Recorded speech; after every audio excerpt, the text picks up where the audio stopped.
Tiago, vamos lá então.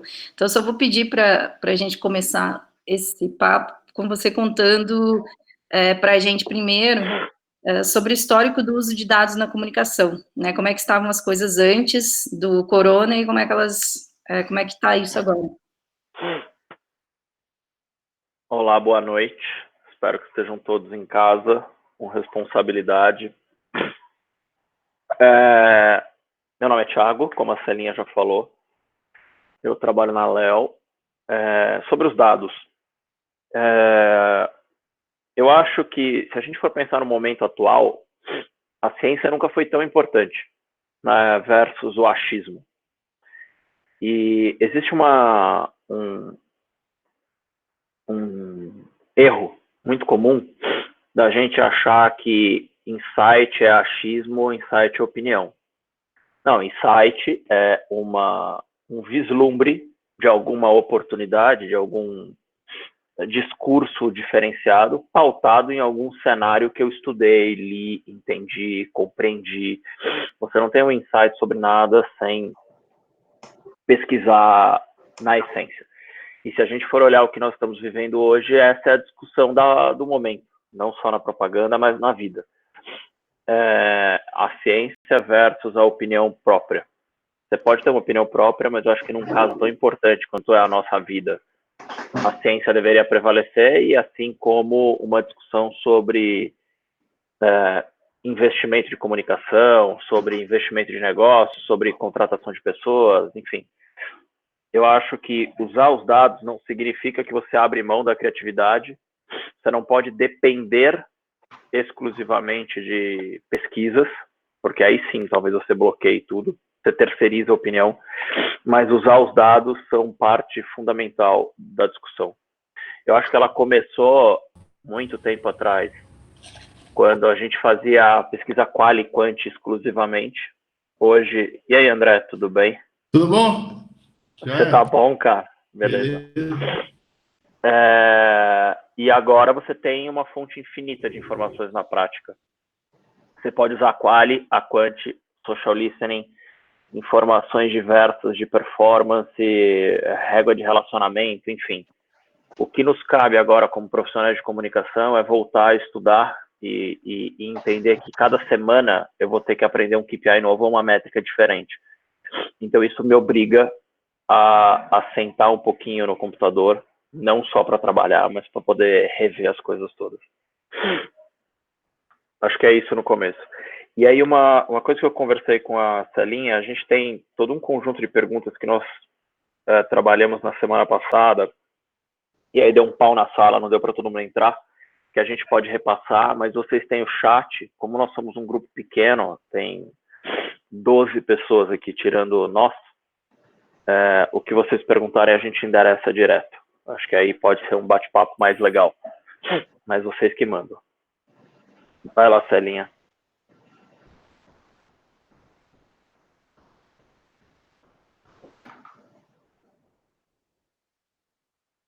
Foge não, Celinha. Oh, desculpa, eu esqueci de desligar meu microfone. De ligar, não desliga. Então tá, outra pergunta. Estamos vendo vários reports desse momento. Onde você acha que devemos focar? Existe alguma maneira de prever tendências ou movimentos a partir deles, considerando que esta situação é inédita? Bem, eu acho que o futuro é inédito de uma forma geral, né? Acho que o exercício de prever ele é sempre um exercício arriscado quando se pensa do ponto de vista de marca ou de comunicação. Quando a gente vai para o contexto atual, ele vira um exercício de vida. Você querer arriscar e brincar com a vida das pessoas, sendo que essas pessoas podem ser nós, ou os nossos familiares ou próximos, é de certa forma desesperador. O que eu acho de verdade é que a gente tem uma abre aspas, vantagem, fecha aspas, frente à Europa, em que a gente pode aprender com eles. Pode aprender o que deu certo, pode aprender o que deu errado, a gente pode aprender como as marcas se comunicaram, como as marcas colocaram seu propósito em prática, se colocaram seu propósito em prática, quais foram as narrativas e as discussões que aconteceram. Então, da mesma forma como o exercício estratégico passa por um exercício de benchmark. Você vai entender melhores práticas, você vai entender o que os seus concorrentes estão falando. Agora, a gente pode trabalhar com o que a China está vivendo, o que a França está vivendo, com o que Nova York está vivendo. E aí a gente começa a criar padrões e começar a entender, tanto do ponto de vista de saúde pública, quanto do ponto de vista de comportamento. Nós fizemos uma pesquisa nacional há 2 semanas atrás para entender o grau de conhecimento e o comportamento emocional que os brasileiros estavam dentro dessa situação e dentro desse contexto do coronavírus. A partir de segunda-feira que vem, a gente começa a segunda onda para entender como foram essas 3 semanas de confinamento. Quais foram os sentimentos que as pessoas mais vivem? O medo, a angústia, o temor, a negação. Então, como é que eu consigo trafegar como marca dentro desse contexto? Como é que eu posso ter um papel relevante para as pessoas? As pessoas estão interessadas em comprar? Estão interessadas em comprar a minha categoria? Eu, como marca, devo falar alguma coisa agora ou não? Ou eu tenho clientes que a nossa recomendação foi simplesmente pare. A gente tem clientes como o Bradesco, que entrou com um movimento de comunicação lindo agora, hoje. A gente tem a Fiat, que tem uma postura de prestação de serviço, tem a Nivea, que está fazendo doação de álcool e uma série de outros projetos. Enfim, eu acho que as marcas têm que buscar como é que, nesse contexto, elas conseguem, nesse primeiro momento, lidar e ajudar. O que a gente, dentro desse estudo, conseguiu aprender é que a pandemia, de uma forma geral, ela tem 3 grandes ondas. Ela tem a onda de crescimento, ela tem o platô e ela tem a onda de decréscimo. Cada uma desses momentos, elas geram um comportamento específico. Então, agora, na onda de crescimento, ela gera uma angústia, porque você está lidando com o invisível, você começa a ter muito medo de que o grau de pessoas que você conhece com o coronavírus comece a diminuir. E você não está muito preocupado com grandes categorias de consumo. Você está preocupado com se manter vivo, se manter alimentado e se manter protegido. Então, algumas categorias se beneficiam dentro desse contexto, outras categorias têm que apenas ser empáticas, que já é um grande movimento. E, obviamente, se puderem colocar seu propósito de marca em prática e ajudar as pessoas efetivamente, faria toda a diferença. Depois você vê um período de platô de contaminação, onde a gente para de dobrar o número de casos diários, que é o que está acontecendo em São Paulo, a gente ainda está dobrando o número de casos, mas um próximo momento é onde você tem um patamar de contaminação menor, já se passaram 4, 5 semanas de confinamento, então as pessoas já começam a abrir um pouco a cabeça sobre esse momento. Então essa é uma era do conteúdo. Você já zerou o Netflix, você já assinou o Amazon Prime, você já viu o HBO Go, e agora você começa a consumir outro tipo de conteúdo. Você começa a fazer cursos diferentes, você começa a fazer treinamentos diferentes, você começa a descobrir novos hobbies, retomar velhos hobbies. Então, é um comportamento e é um momento onde a expectativa e a esperança predominam versus a angústia e o medo. E, obviamente, você tem o terceiro período de declínio, que é o período da esperança. E aí esse é o momento em que o papel das marcas é ajudar as pessoas, empurrar as pessoas e fazer com que isso tudo comece a ganhar mais força e mais vida. Então, quando você entende, e a gente está falando aqui sobre algumas informações de um estudo proprietário que nós fizemos, mas basicamente são informações em que você consegue ter através de dados secundários no Google. Se você sair um pouco do grupo da família ou do grupo dos seus amigos terraplanistas, você começa minimamente a conseguir entender no New Yorker, no The Economist, na Folha, no Diário do Rio Grande do Sul, enfim, na fonte de informação que você confia, mas mais importante, numa variedade de fontes, entender como é que esse ciclo se comporta, como as pessoas estão trafegando por ele, e aí sim você entender se a sua marca pode participar ou não, se ela precisa participar ou não. Obviamente está todo mundo desesperado para vender. A Celinha está desesperada para vender curso, porque a empresa não pode fechar. A padaria está desesperada para vender pão, porque ela não pode quebrar. A Unilever está desesperada para vender shampoo. Só que a gente tem que entender que todo mundo vai perder alguma coisa agora. E eu acho que se a gente tiver, de novo, e essa é a recomendação primária de todas as minhas reuniões com todos os meus clientes sobre o coronavírus, é que a gente tem que entender que o coronavírus não gera um briefing novo. O coronavírus, ele é um contexto que envolve tudo o que eu fizer. E isso muda tudo. Porque eu não tenho que trabalhar para o coronavírus, eu tenho que trabalhar apesar do coronavírus. Eu tenho que trabalhar considerando que o coronavírus existe e como é que eu vou trafegar de uma forma empática e correta dentro desse contexto. É isso. Alguém tem alguma pergunta já ou não? Se não tiver, eu continuo fazendo aqui.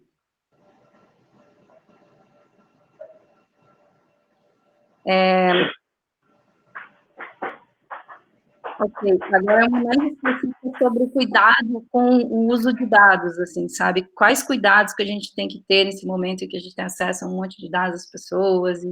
A gente tem que checar, eu acho, a primeira coisa. As eleições passadas, elas estressaram e deram luz a um universo de fake news que hoje predomina nas redes sociais. E isso também gerou o crescimento de uma série de empresas de checking. A Lupa, o Jornal Nexo, o UOL faz checagem. Então, a gente consegue começar a perceber que nem tudo o que eu toco é ouro. Nem tudo o que eu vejo é notícia boa. Então, a primeira questão importante sobre isso é assegurar que aquela fonte seja correta e assegurar que ela não tenha um viés ideológico, político, partidário, enfim. Acho que essa é a primeira informação. A segunda informação fundamental é assegurar a base de pesquisa. Então, hoje a Folha de São Paulo soltou um estudo dizendo que 76% dos brasileiros são a favor do isolamento social. A primeira coisa que você vai olhar é qual é a fonte. Como é que você pode dizer quais são os brasileiros? Eu estudei 200 pessoas ou 3 mil pessoas? Eu estudei 15 mil pessoas ou eu estudei 600 pessoas? Então, isso é fundamental para eu conseguir entender o tamanho da amostragem. Depois de eu fazer um critério de se a informação foi checada, se a base de pesquisa ou de argumentação tem algum fundamento, vem um terceiro elemento importante que é qual foi o tipo de pergunta ou qual foi o objetivo do estudo que me levou àquela conclusão. Então, por exemplo, eu posso dizer que o estudo X aponta que os homens são mais propícios, são mais a favor do isolamento do que as mulheres. Esse é um dado fictício, tá? Eu não vi em lugar nenhum. Agora, a pergunta é, a definição do questionário foi binária? Ela tinha só homens e mulheres ou ela tinha vários tipos de pessoa? Ela abria a opção para você definir o seu gênero completamente, o seu gênero em que você se identifica versus a orientação sexual binária. Ela permite que você tenha perguntas abertas em que você consegue expressar a sua opinião de uma forma mais emocional, ou ela é uma pesquisa fechada em que eu já pré-determino como você se sente? Porque vamos supor, a gente está aqui num grupo de 16 pessoas. Se eu virar para vocês e fizer a segunda pergunta, como vocês se sentem na quarentena? Eu posso ter um tipo de pesquisa. A, bem. B, triste. C, ansioso. Eu já pré-determino que só existem 3 comportamentos. Agora, se eu faço uma pergunta aberta, você pode me dizer introspectivo, depressivo, feliz, inclusivo. Você pode falar uma série de coisas. Então, essas 3 questões que parecem básicas, elas são mais importantes do que tudo agora. Entendeu? Quando você fala que você é a favor do isolamento social, por exemplo, a minha dúvida é, você é a favor por quê? e aqui eu não estou nem julgando a minha opinião particular, eu estou falando cientificamente. Você é a favor porque você tem medo de se contaminar? Você é a favor porque você acredita que é o melhor a fazer? Você é a favor porque você fica temeroso em se envolver com algo que você não conhece? Você é a favor por quê? Porque é o que a maioria diz. Qualquer uma dessas 4 respostas geram movimentos de comunicação ou opiniões absolutamente distintas.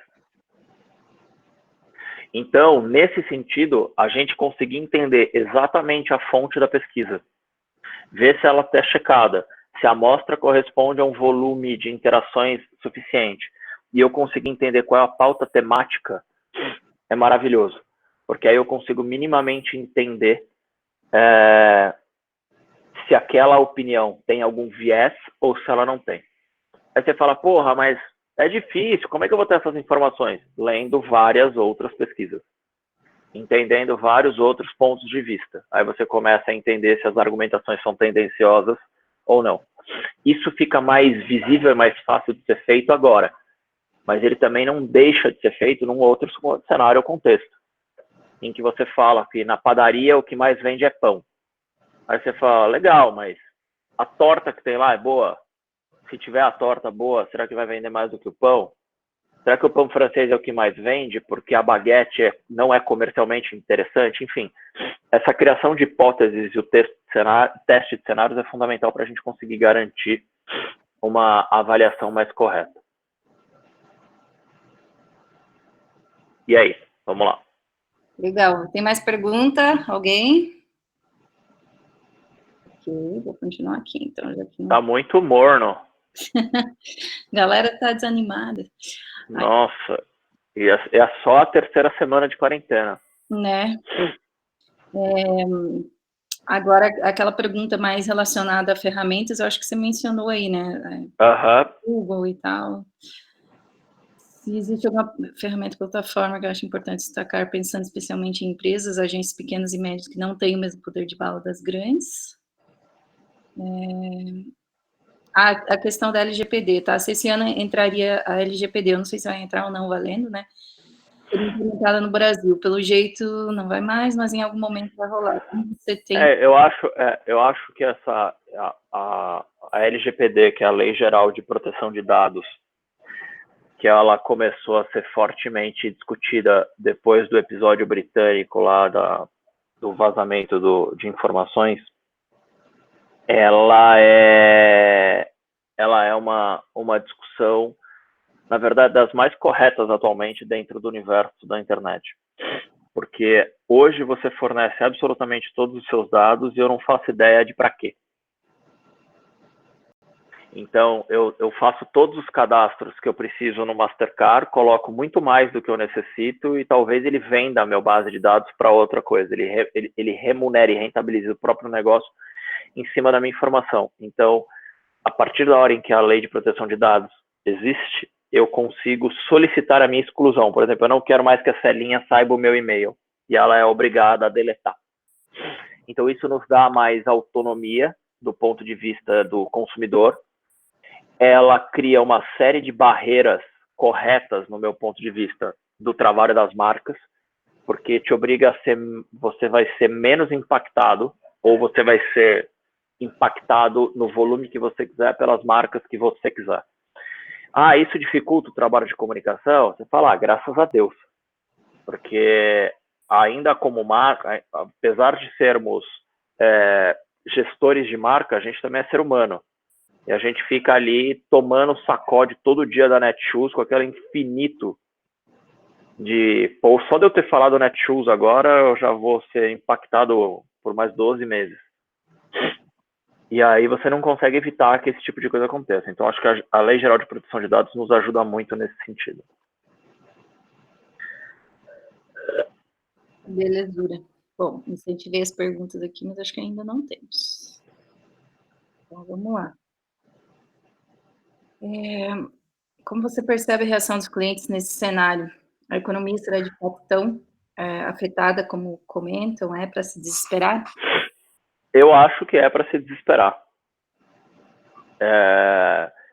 Eu acho que vai ser ruim para todo mundo em maior ou em menor escala. Mas eu acho que o que a gente tem que entender é que antes de se preocupar com a economia, a gente tem que se preocupar em se manter vivo, né? Eu acho que a gente tem uma oportunidade como seres humanos e como marcas de construir uma relação de empatia e de solidariedade inédita. Eu sei que o meu rendimento, ou o rendimento da minha empresa vai diminuir, mas eu sei que o impacto na vida da minha diarista, do meu personal, do meu dentista, vai ser ainda maior. Então, como é que eu faço para minimamente ajudá-los? Eu continuo pagando, eu empresto dinheiro, eu faço um bônus em que eu pago agora e depois ela devolve em dobro, eu não sei. Eu acho que o que a gente tem que começar a discutir sobre uma outra ótica. Como eu faço para manter minha empresa viva, considerando que, antes de mais nada, eu tenho que manter os meus funcionários vivos? Como eu faço para que a Red Hook, que é uma referência de ensino no Brasil, não quebre, considerando que ela tem que continuar pagando os funcionários e mantendo a estrutura? Então, será que eu vou rentabilizar e remunerar essas palestras? Não porque talvez elas mereçam, mas porque é legal com a escola e depois ela pode me devolver em bônus, ela pode me devolver em crédito, ou ela nem pode devolver. Mas eu acho que a gente tem que começar este tipo de discussão. E mesmo quando a gente conversa com os nossos clientes agora, é uma moeda de duas vias, certo? Se a gente tinha negociado um aumento de FII agora, talvez seja melhor a gente deixar o aumento para o ano que vem, e aí você me ter um payback de que ninguém vai ser demitido e não vai ter corte do seu lado. Então, acho que esse tipo de negociação um pouco mais humana, considerando uma visão um pouco mais humanitária de capitalismo, que é possível, é o que a gente tem que considerar. Acho que tem uma questão do Rodolfo aqui, eu vou ler.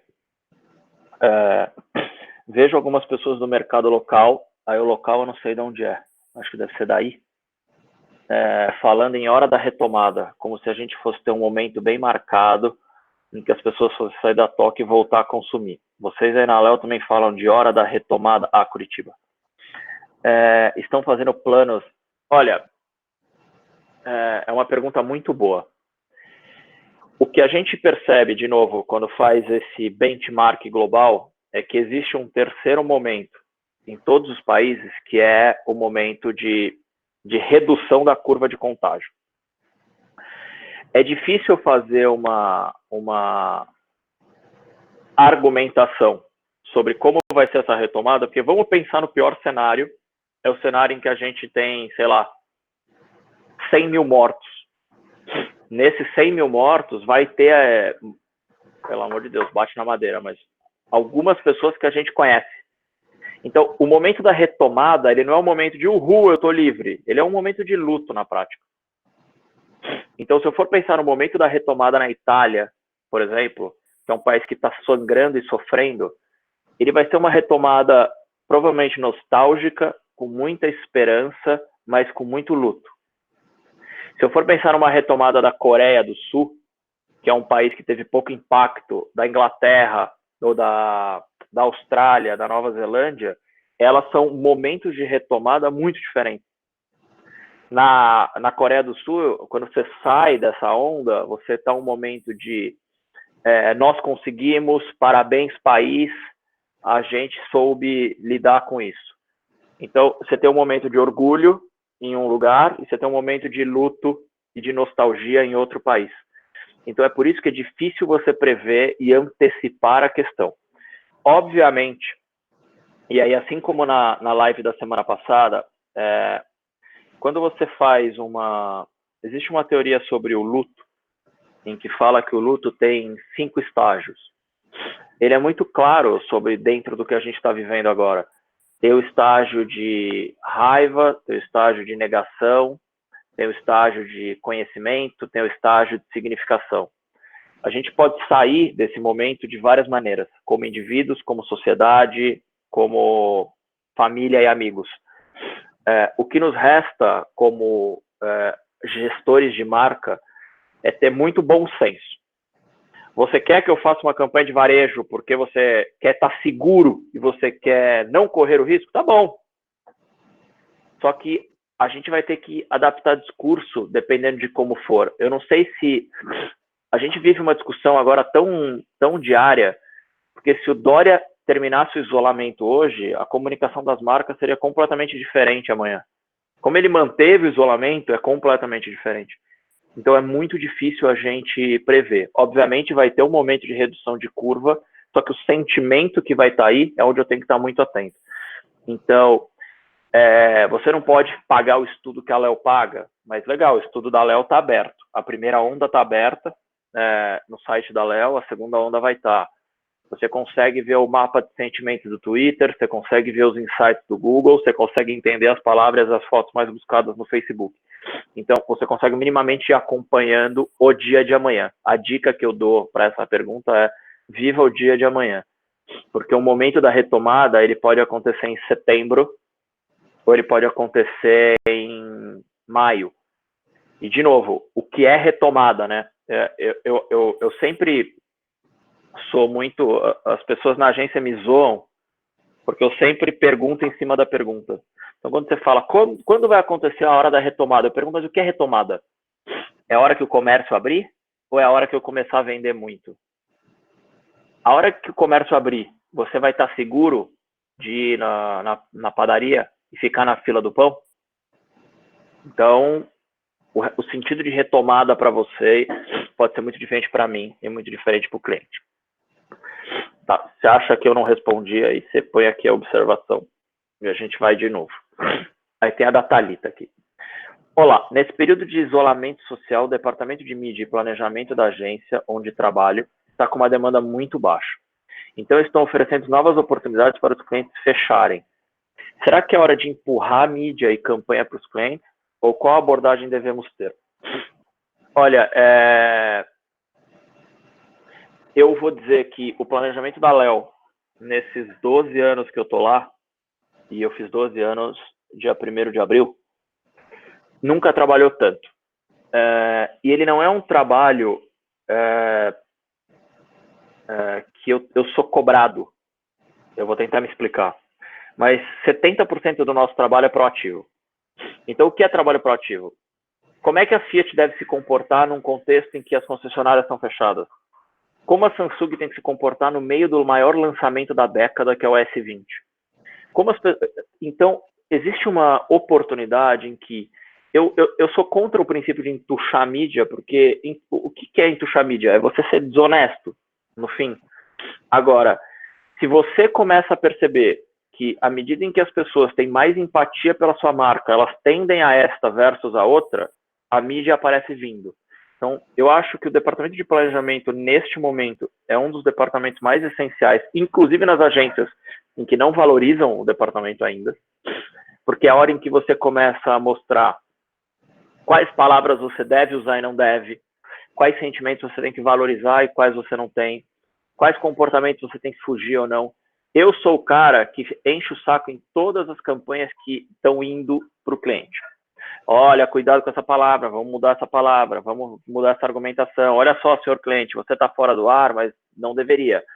Olha, senhor cliente, você está no ar, mas não deveria, porque o seu segmento tem muito teto de vidro nesse contexto. Fala lá. Então, eu acho que o sincericídio, neste momento que a gente está vivendo, nunca foi tão importante. E aí eu acho que esse é o contexto. Assim, essa é a hora de você, como planejadora, seja de mídia ou seja de marca, estar pautada em dados e ser o mais científica possível, independente do número de pesquisas que você pode. Uma das coisas que o estudo que a gente fez, por exemplo, mostrou é que, diferente das eleições, as pessoas agora consultam muito mais os grandes meios. Então, você acredita muito mais na informação do coronavírus que veio da Globo News ou do estado de São Paulo do que o que está vindo do WhatsApp da sua tia. E na eleição foi completamente diferente. Nada era mais importante do que a fake news que vinha no WhatsApp da família. Então isso já muda um critério de comparação muito importante. Isso já coloca o seu cliente numa posição de insegurança, porque ele sabe, meu Deus, às vezes é melhor você tirar todo o dinheiro da mídia e esperar Porque simples. E aí a questão é, será que ele tirou todo o dinheiro da mídia e esperou porque a categoria dele não é relevante? Ou porque ele tem medo de ser escrutinado nas redes sociais?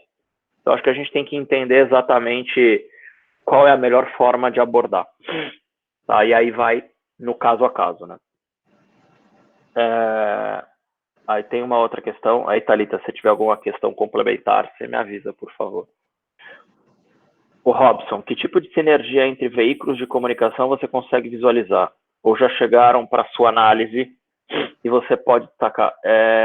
Eu queria entender o que é sinergia entre veículos de comunicação. Se eu for fazer uma autoleitura aqui, uma autointerpretação, seria tipo, um cross-mídia. Talvez alguma coisa do gênero. O que eu vejo é que existem muitos veículos que estavam preparados já para uma integração entre plataformas e existem grandes veículos que tiveram que se reinventar em 3 semanas. Então, se for usar um exemplo da Rede Globo, por exemplo, a Rede Globo veio num processo de reinvenção maravilhoso nos últimos anos. Então, você começa a sair de um formato em que você vendia exclusivamente pacote de TV, em que você já vem há algum tempo vendendo as plataformas Globo de uma forma muito mais integrada. TV, site, conteúdo, TV a cabo, enfim. Então, você começa a priorizar um cross. E aí, dentro desse contexto, essa vira uma ferramenta muito mais poderosa. Telemídia e eletromídia já tinham uma sinergia, começam a fazer grandes trocas de papéis. Então, eu acho que as empresas, dentro dos próprios grupos, estão fazendo grandes trabalhos. De forma multiplataforma em diferentes grupos, como você está pontuando, eu vejo muito pouco. Eu acho que existem, não é nenhuma culpa das empresas e dos grupos exclusivamente, mas é que tem uma questão de relação financeira e de pacote que fica mais difícil. Então, obviamente, se a Rede Bandeirantes, a Elemídia e o Twitter fizessem um grande pacote de cross em que eu conseguia comprar isso integrado, seria mais fácil. Agora, fazendo essas compras separadas, num momento como esse, ela ainda é muito mais complicada. Até porque o que a gente tem observado em todas as pesquisas, na pesquisa que nós fizemos, na Kantar Ibope, e todos os estudos globais que a gente tem acompanhado, a priorização de 1 ou 2 meios está cada vez mais intensa desse momento. Então, por exemplo, é só você pensar na gente aqui. Você fica com o Twitter ligado, trabalhando com o WhatsApp e a Globo ou Globo News ou alguma coisa na TV. Versus um momento em que você estava com o Spotify, o Instagram, curtindo um streaming, fazendo vídeo no TikTok. Então agora você tende a concentrar um pouco mais as questões. Mas eu acho que essa sua pergunta lá, na verdade, seria muito mais uma provocação sobre como a gente poderia criar um modelo de negócio em que a gente obrigasse. E a questão que eu acho é, se você for pensar num projeto de comunicação, eu consigo naturalmente fazer isso. Então, eu sei que durante o trânsito entre a casa e o trabalho, eu uso o rádio, depois o out of home, depois o TikTok, depois o negócio. Mas como um pacote integrado, eu ainda não vi. Obviamente, a mídia talvez tenha um jeito de te responder isso de uma forma muito melhor, mas do ponto de vista de planejamento, eu não conheço. Manda outra aí, Celinha. Tem mais uma da Thalita ali, mas se você quiser. Vamos esperar, claro. Tá aqui embaixo, eu não tinha dado scroll, desculpa, Thalita. Você acha que é hora de prospectar novos clientes via digital ou concentrar nos atuais para dar melhor suporte? Eu acho que assim, você tem que assegurar que você tenha, primeiro, o seu time seguro, rendendo e o mais tranquilo possível. Para mim, essa é a primeira condição. Por quê?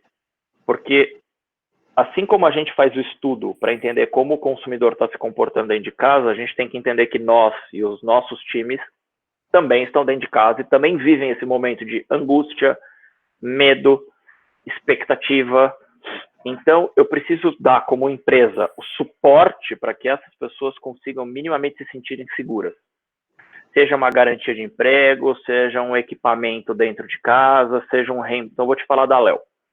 A gente está dando reembolso de internet, reembolso de energia,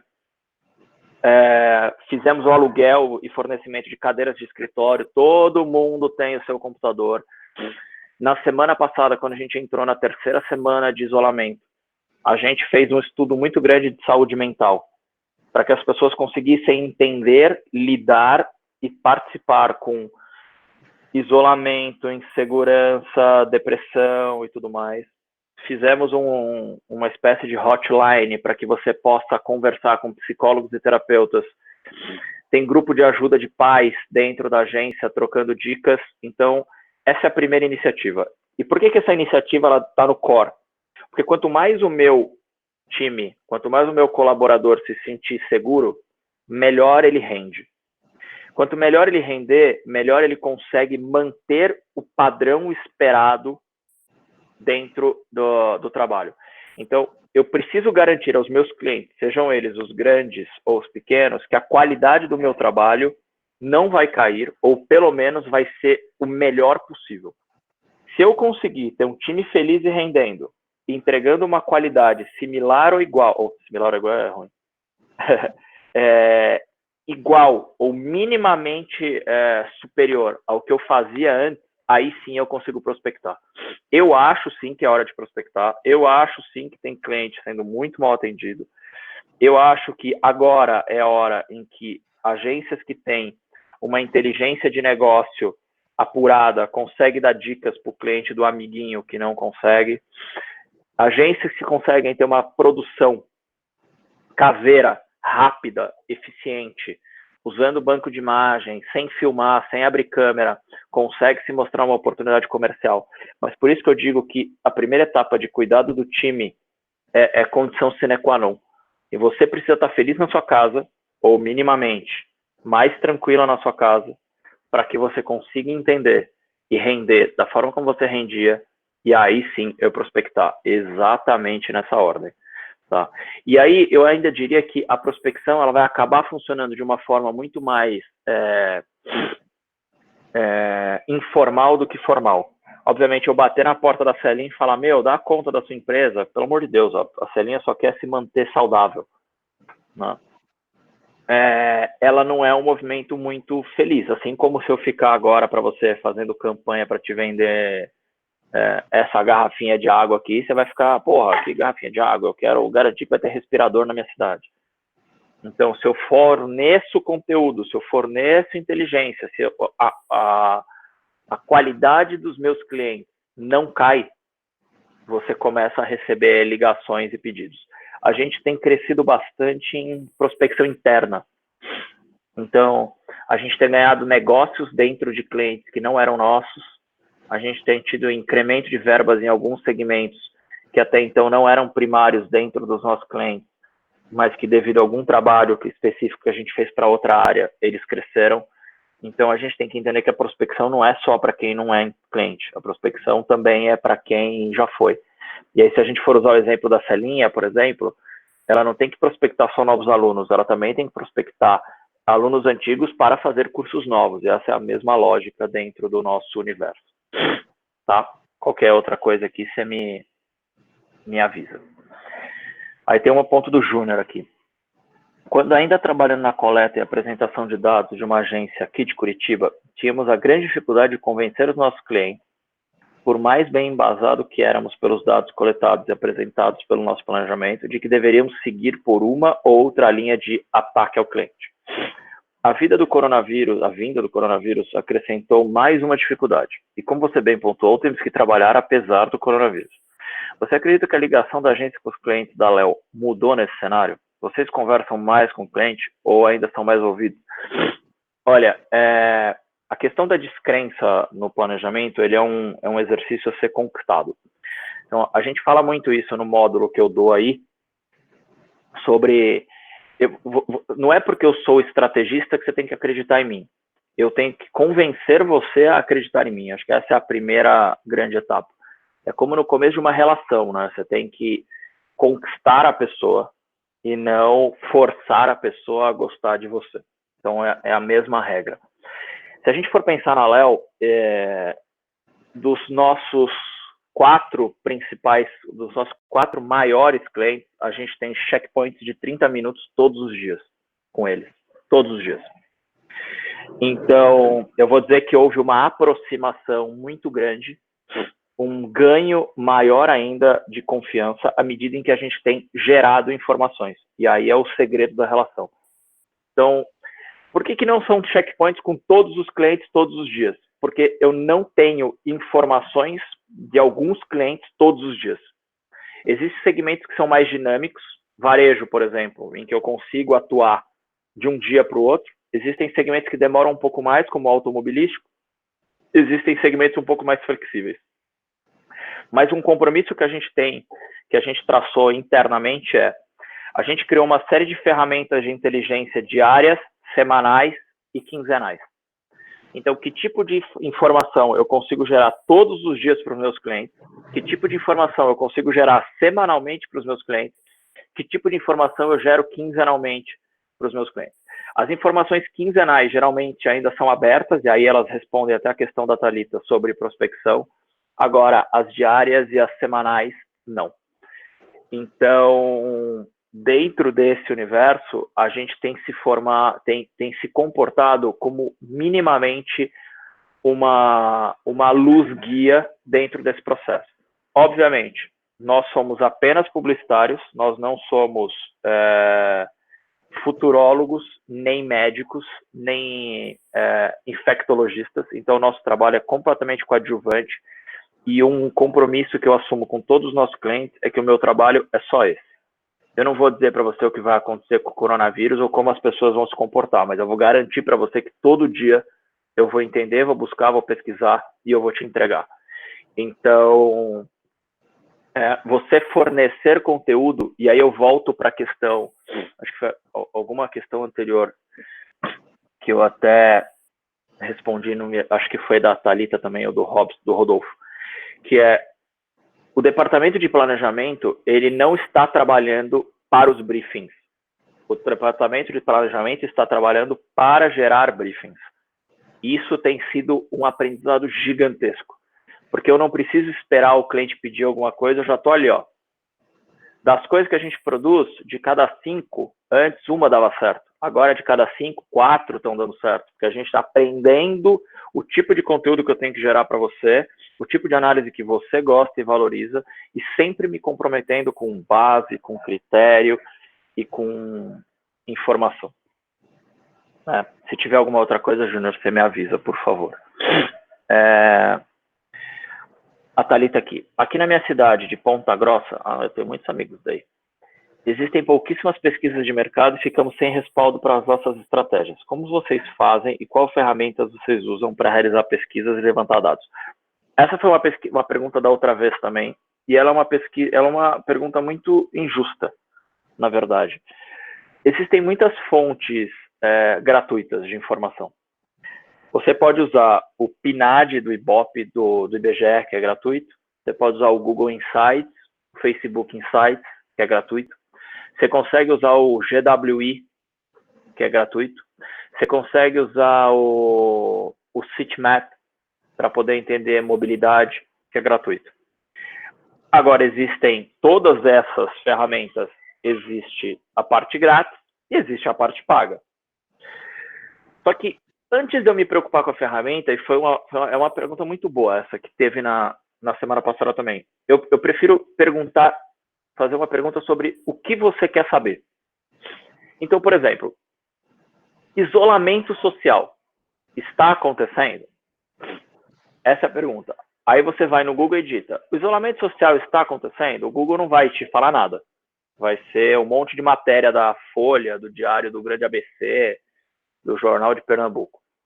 Agora, o que você deveria pensar é dar sempre 1 ou 2 passos para trás. A gente fala bastante isso no módulo aí na Red Hook também, que é, quais são as formas de avaliar se o distanciamento social, o isolamento social está acontecendo? A primeira é, será que tem carro na rua? Legal. Entra no Waze e ver se o Waze tem estudo. Aí você vai descobrir que o Waze tem. Aí você fala, será que está tendo muito táxi? Aí você entra no 99. Será que tem site lá? Tem. Aí você vai procurar alguma fonte de pesquisa de mobilidade. Aí você vai descobrir o Citymap. E aí você vai ver que eles medem em todas as capitais do mundo o nível de adesão do isolamento, considerando o volume de carros nas grandes avenidas. Em todo o mundo. Aí você fala, caraca, olha só, todas essas informações que eu te falei são grátis. E você só chegou nelas porque você pensou nos problemas que você queria e você entendeu em como avaliar e responder esse problema. Se você perguntar no Google, eu vou ser feliz? O Google vai dar tilt. Agora, se você perguntar, pensar você, o que te faz feliz? Ah, música. Plataformas de música gratuitas. Aí o Google vai te dar a resposta. Então, é mais ou menos a mesma lógica que você tem que entender antes de pensar.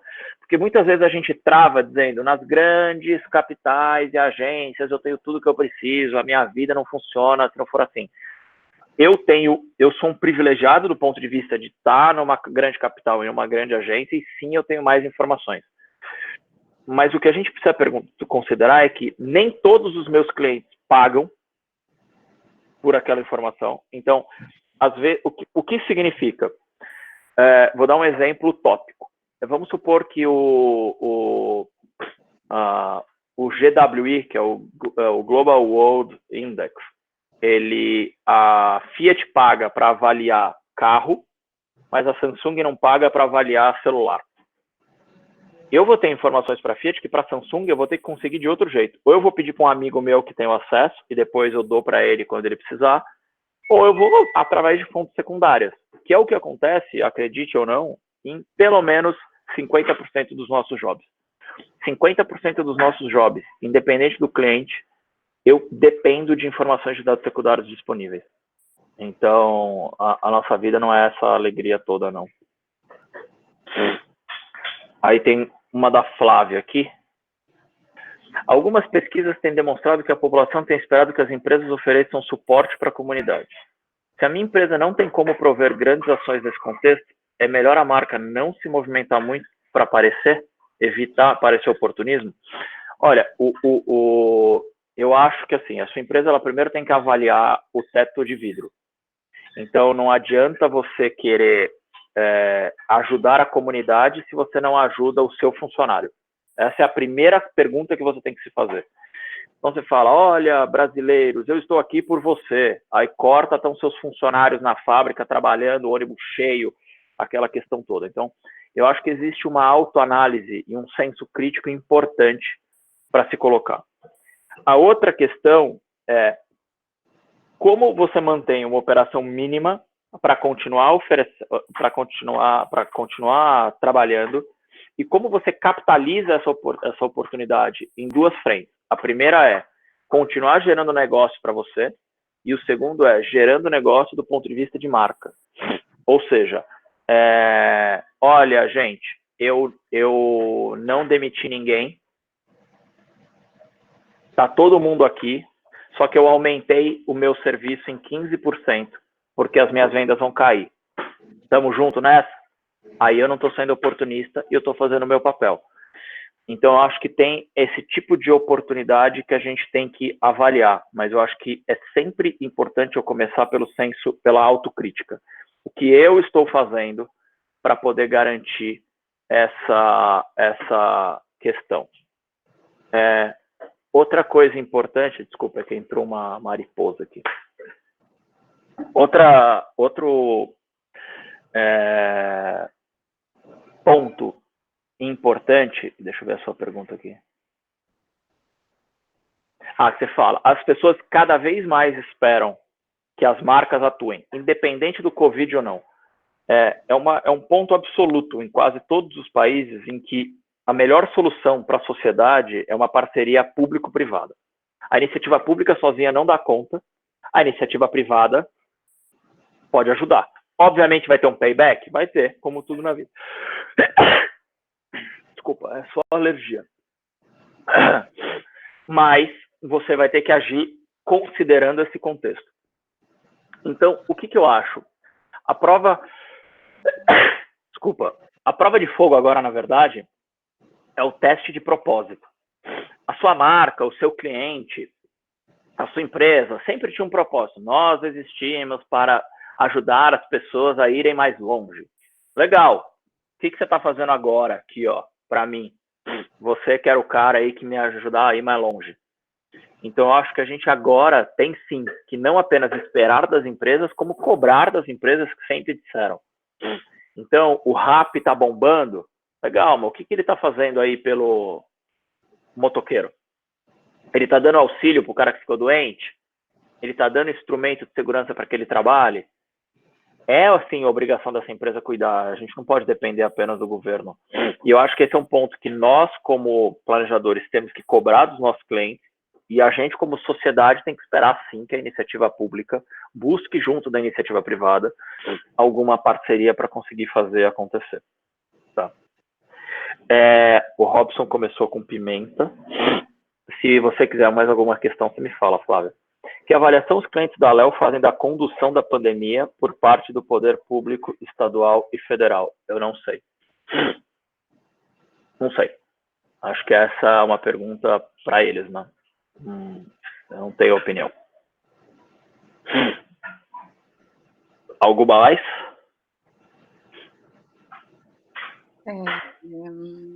Enquanto não tem nenhuma, eu... Acho que a gente pode fazer mais uma nossa, Celinha, que aí a gente mantém 1 hora. Fechou. E aí, se aparecer mais alguma, eu pergunto. Eu respondo. Beleza. Essa das ferramentas aí já foi, já explicou. Eu tô na última aqui minha, que é como você acha que as coisas vão ficar depois de tudo isso?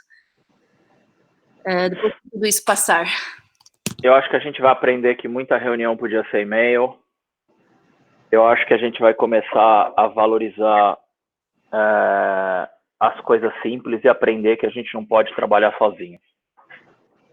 A gente discute coisas muito básicas ainda no mundo corporativo, como a rivalidade da mídia com o planejamento, que a criação não me ouve.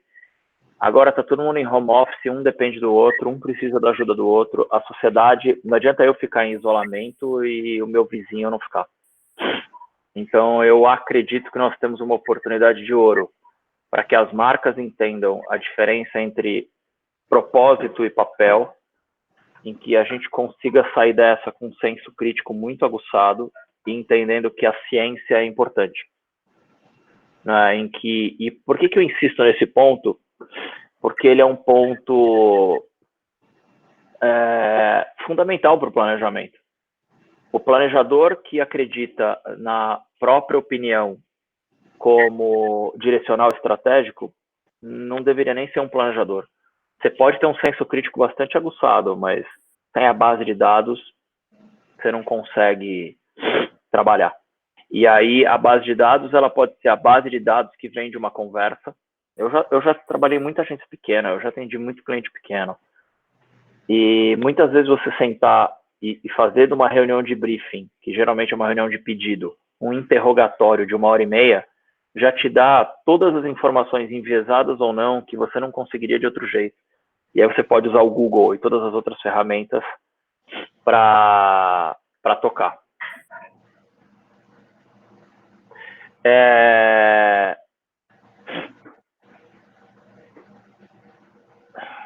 Que mais? Tem mais alguma, Celinha? Minha não tem, mas assim, só essa coisa que você falou, até comparando as realidades, você falou de agência pequena, agência grande, e da questão do que a Léo, como a Léo, né, agiu, que é uma realidade que é um pouco diferente, sabe? Nem as empresas pequenas, a questão assim né, por exemplo, pensar na cadeira das pessoas, nos computadores, enfim, em mercados pequenos isso é quase que utópico, assim, né? Tipo, Será? Não sei, cara, eu acho difícil. Não deveria ser. Porque, pensa comigo, a cadeira já está lá. É só você pagar o táxi. Entendeu? Essa é a real. E aí eu volto para a primeira questão que eu comentei, que é a gente tem que partir do princípio de que financeiramente a gente vai ter que perder um pouco para todo mundo ganhar. Então, eu vou ter um gasto de táxi que eu não estava prevendo? Vou. Só que eu vou garantir que o meu funcionário trabalhe melhor. Eu vou garantir que ele tenha uma qualidade de vida melhor. Eu vou garantir que ele não fique com dor nas costas, porque a minha cadeira é uma cadeira de madeira. Entendeu? Como é que eu vou fazer com que esta situação dure de forma confortável? Então, quando eu vou fazer o meu trabalho, eu vou para o escritório que tem a minha cadeira, que tem o apoio de mão, que eu higienizei o computador inteiro 14 vezes e tudo deu certo. Entendeu? Então, eu acho que esse é o ponto. Belezura. Mais alguém tem alguma pergunta, gente? Senão a gente vai encerrar, que são 10h07, né? E a gente se comprometeu a fazer 1 hora. Beleza? Beleza, então, galera? Então tá aqui. Muito obrigado, Celia. Espero ter ajudado e respondido a todos. E qualquer coisa a gente está aí, sobrevivendo. Obrigada, Thiago, por vir aí de novo. Galera, obrigada pelo interesse, pela participação aí. E a gente se vê no próximo. Então tá bom. Beijo, gente. Valeu. Boa semana. Beijo, tchau.